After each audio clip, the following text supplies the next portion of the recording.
السلام علیکم۔ پہاڑ کے دامن میں واقع ایک چھوٹے سے جنگل میں بہت سے جنگلی جانور رہتے تھے جن کا بادشاہ ایک بوڑھا ریچھ تھا۔ چونکہ یہ جنگل ایک چھوٹے سے رقبے پر پھیلا ہوا تھا اور اتنا گھنا بھی نہیں تھا، لہٰذا یہاں پر شیر، چیتے اور دیگر بڑے خونخوار درندے نہیں پائے جاتے تھے، کیونکہ یہ جنگل ان کی رہائش کے لیے موزوں نہیں تھا۔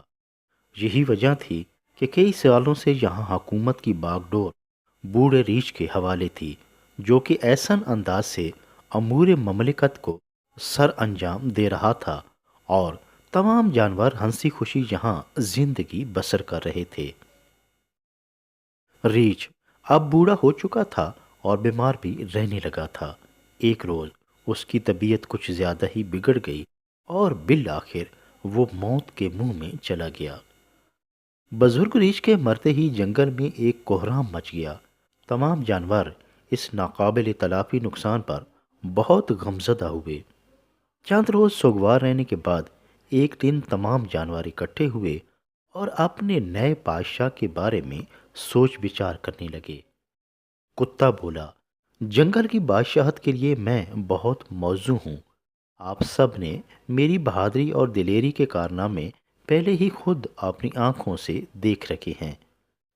میں جنگل کی طرف ناپاک نظر سے دیکھنے والے عیار دشمن کو فوراً بھانپ جاتا ہوں اور اسے اس طرف قدم بڑھانے سے پہلے ہی شکست دے کر بھگا دیتا ہوں۔ لہٰذا بادشاہت کے لیے مجھ سے تگڑا اور کوئی امیدوار نہیں۔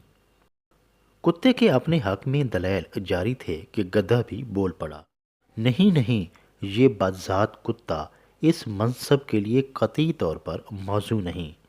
اسے کیا پتا کہ امور سلطنت کی انجام دہی کیسے کی جاتی ہے؟ اسے تو بھونکنے ٹوکنے کے علاوہ کوئی کام ہی نہیں۔ یہ کل کا پلہ بادشاہت کے قابل کہاں؟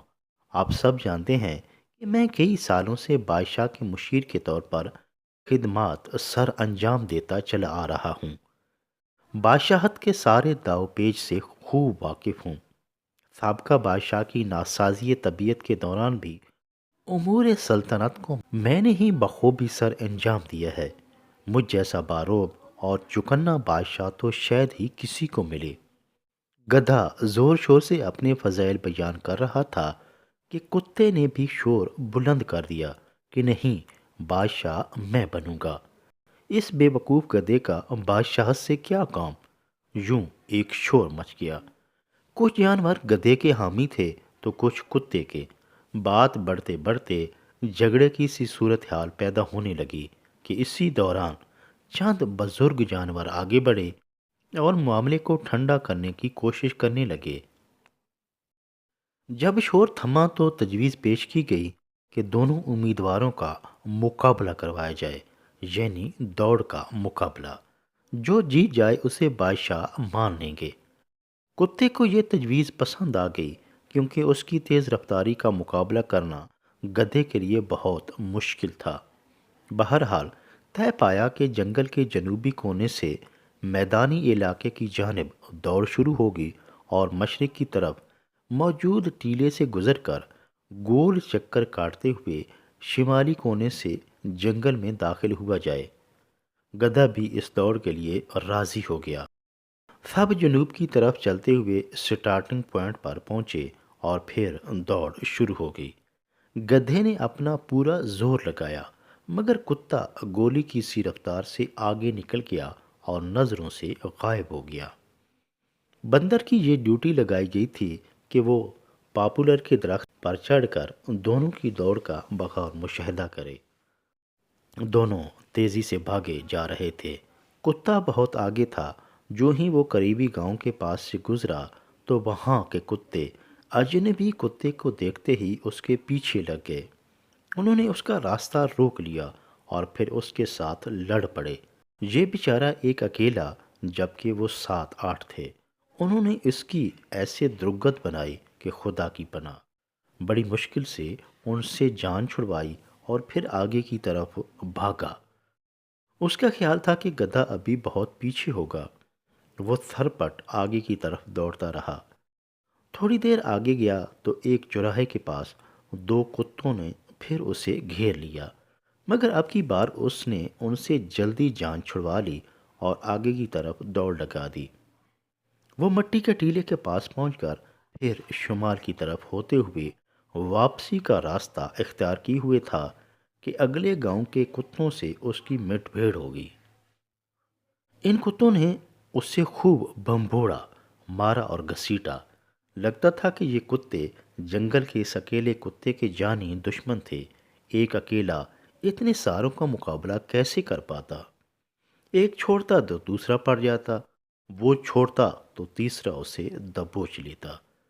اس بیچارے نے نکلنے کی بہت کوشش کی مگر کامیاب نہ ہو سکا، اور یوں وہ جاں بلب ہو چکا تھا۔ وہ تو اللہ بھلا کرے کہ گاؤں کے ایک شخص نے آ کر اس کی جان بچائی۔ گو کہ وہ بری طرح زخمی ہو چکا تھا مگر پھر بھی پوری قوت سے جنگل کی طرف بھاگا۔ اس نے نظر دوڑائی تو گدھا کہیں نظر نہ آیا۔ وہ ہانپتا کانپتا مقررہ جگہ پر پہنچا تو کیا دیکھتا ہے کہ گدھا وہاں پہلے ہی پہنچا ہوا تھا۔ گدھا برادری اور اس کے حمایتی جیت کا خوب جشن منا رہے تھے۔ گدھا یہ مقابلہ جیت چکا تھا جبکہ کتا ہار گیا۔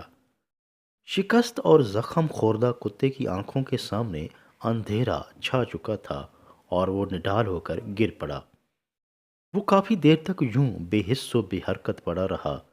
جب اس کی سانسیں بحال ہوئیں اور گدھا پارٹی کا شور تھما تو کتے نے سر اٹھایا اور غم زدہ لہجے میں بولا، گدھے، تجھے جیت مبارک ہو۔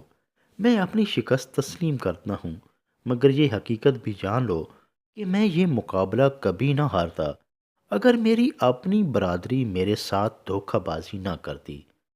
گاؤں میں رہنے والے میری برادری کے کتے میرا راستہ نہ روکتے اور میرے ساتھ نہ الجھتے تو نتیجہ بالکل مختلف ہوتا۔ یہ دیکھو، میرے اپنوں نے ہی میرا کیا حال کر دیا ہے۔ میرا انگ انگ دکھ رہا ہے۔ کاش میرے اپنے میرے ساتھ دغا بازی نہ کرتے اور لڑائی نہ کرتے تو میں آج کامیاب ہو جاتا۔ اتنا کہہ کر کتا زمین پر ڈھیر ہو گیا۔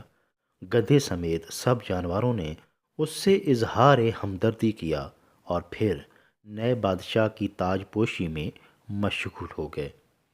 کتے کو ہار کے افسوس کی بجائے اپنوں ہی کی لگائی ہوئی چوٹوں نے بہت تکلیف دی تھی۔ وہ اندر سے ٹوٹ چکا تھا اور اپنے آپ سے کہہ رہا تھا کہ جس کے اپنے ہی مخالف بن جائیں، جان کے دشمن بن جائیں، دھوکہ اور دغا بازی پر اتر آئیں تو اسے بادشاہ بننے کا کوئی حق نہیں۔ یہ بات صرف کتوں کی برادری تک محدود نہیں بلکہ انسانوں کی برادری میں بھی بہت سے ایسے واقعات دیکھنے میں آئے ہیں۔ انسان ارد گرد نظر دوڑائے تو اس کی برادری میں بھی ایسے لوگ پائے جاتے ہیں جن کا کردار ان جانوروں سے ملتا جلتا ہوتا ہے، جو آپ کی کامیابی میں ہر ممکن روڑے اٹکانے کی کوشش کرتے ہیں۔ اپنوں کی بے وفائی اور بے اتنائی کا دکھ بہت تکلیف دہ ہوتا ہے۔ وہ کہتے ہیں نا کہ جب اپنا اپنے کو مارتا ہے تو بہت درد ہوتا ہے۔ فراخ دل اور مثبت سوچ کے حامل انسان بنے، نہ صرف اپنے لیے بلکہ دوسروں کے لیے بھی آسانیاں پیدا کریں۔